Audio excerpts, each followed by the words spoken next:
দেখতে কতটা লোভনীয় হয়েছে আপনারা দেখেই বুঝতেই পারছেন। গোবিন্দভোগ চাল দিয়ে আলু আর পেঁপে দিয়ে রান্নাটা করে ফেললাম। রেসিপিটা আপনারা অবশ্যই ফুল ওয়াচ করে দেখতে থাকুন আমি কি করে বানালাম। বন্ধুরা, শম্পা কিচেন উইথ ভিলেজ ফুডে আপনাদেরকে স্বাগত। প্রতিদিনের মতন আবারও চলে এসেছি একটা রেসিপি নিয়ে।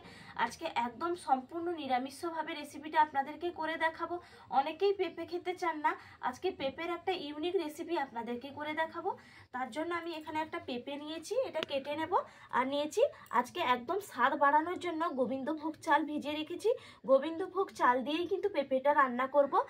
যদি ভালো লাগে তাহলে আমার চ্যানেলটা সাবস্ক্রাইব করে রাখবেন আর লাইক দিয়ে ফুল ওয়াচ করে বন্ধুরা পুরো রেসিপিটা দেখে নেবেন। আমি চলে যাই, পেঁপেটা কেটে নেব। পেঁপে আলুটা আমি কেটে নিয়েছি, পেঁপেটা ছাড়িয়ে আমি এইভাবে কেটে নিয়েছি কুচি কুচি করে, আর একটা আলু আমি কেটে নিয়েছি এইভাবে। এরপর আমি রান্নার জায়গায় চলে যাচ্ছি। কড়াইটা বসিয়ে দিয়েছি, কড়াইয়ের মধ্যে দিয়ে দেব পরিমাণ অনুযায়ী ঘি। 1 চামচ ঘি দিলাম। এরপর চালটা যে আগে থেকে ভিজিয়ে রেখেছি জলের মধ্যে, চালটা প্রথমে ভেজে নেব।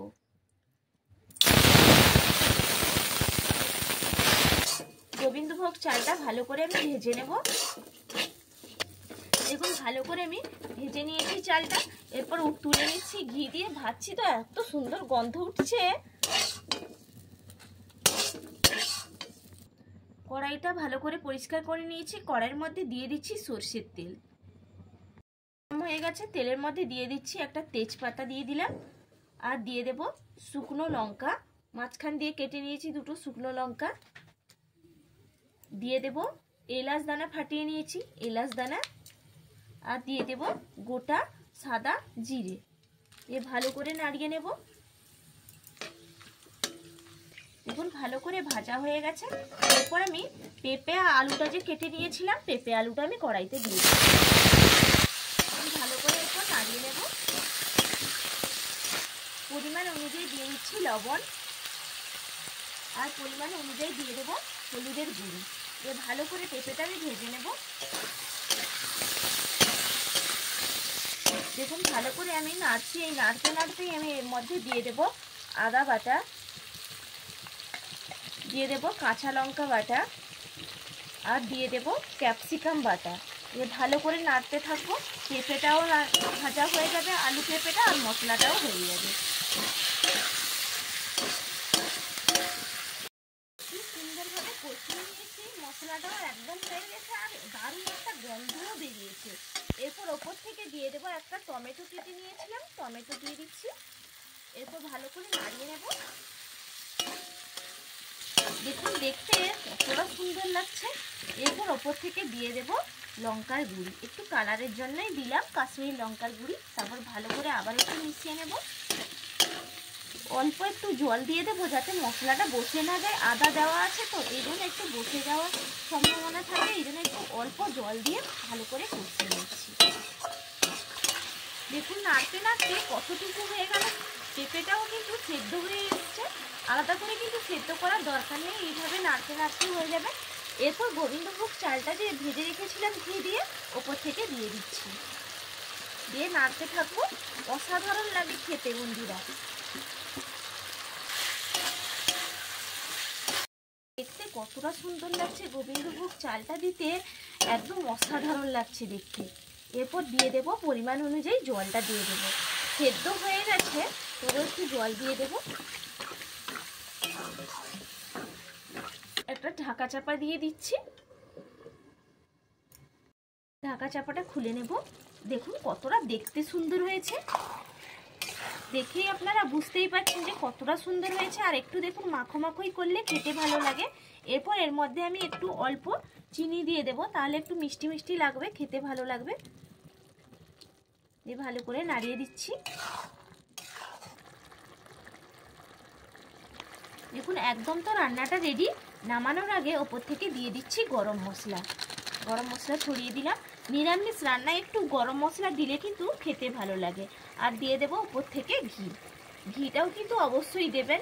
নিরামিষ রান্নায় ঘি গরম মশলা না দিলে কিন্তু একদম জমে না। দিয়ে দিলাম। বাড়ি তো গন্ধে মগমগ করছে, কি রান্না করলে গো? দিয়ে একা বসেছো? হ্যাঁ চলে আসো না, আমি তো ঠিক সময় তাহলে পৌঁছে গেছি। চলে এসেছি। আরে বাহ, আমি তো ঠিক সময় তাহলে পৌঁছে গেছি। আজকে আহ, খেয়েই দেখো আর না, এটা কি বানিয়েছো? এগুলো কি সাদা সাদা লাগছে? খেয়েই দেখো। কত দারুণ একটা লাগছে গন্ধ। হুম, কেমন? আরে মুখে তো পেঁপে পড়লো। পেঁপে দিয়েই তো রান্নাটা করেছি, পেঁপে আলু আর গোবিন্দভোগ চাল দিয়ে আজকে রান্নাটা করেছি। হুম, অসাধারণ হয়েছে। তুমি একটু খেয়ে দেখো না কেমন হয়েছে। এই যে নাও, দেখো আগে। হুম, হুম, ও অসাধারণ হয়েছে একবারে রেসিপি। যারা আমি পেঁপে তাহলে খেতে ঠিক চান সময় না, এসেছি একবারে। পেঁপে খেতে চান না, একদম চেটে পুটে খাবেন, বাচ্চা থেকে পুরো একদম হাত চেটেই খাবেন, হুম, এতটা সুন্দর হয়েছে তুমিও রেসিপি। খেয়ে দেখো না এবারে। খেয়েছি তো। আরো একবার নাও। হুম, অবশ্যই একবার আপনারা ট্রাই করে একদম দেখবেন। ফাটাফাটি। আর ভালো থাকবেন সবাই, সুস্থ থাকবেন। আবার আপনাদের সঙ্গে পরের রেসিপি নিয়ে দেখা হবে। টাটা। আর দেবো একটু? দাও, আরো বলতে আছে, মনে হচ্ছে সবগুলা খেয়ে নেবো। হাতটা নিয়ে নিই, দাঁড়াও। তুমিও খাও, আমি তো শুধু খেয়ে তুমি যাচ্ছি। খাও না, না আমি না, তুমি পরে একটু খাও খাবো, না। আমি পরে খাবো। আরে নাও না। আমি শুধু একা খাবো নাকি?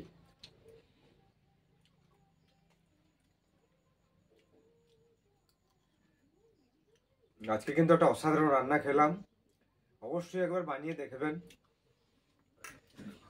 আর এই বয়সে না বানালে আমার মতন এরকম স্বাদ করে খেতেও পারবেন না।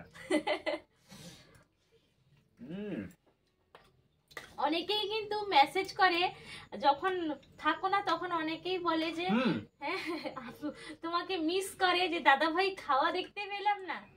আমি তো মোবাইলে দেখি না কে মেসেজ করছে না করছে, সারাদিন ব্যস্ত থাকি।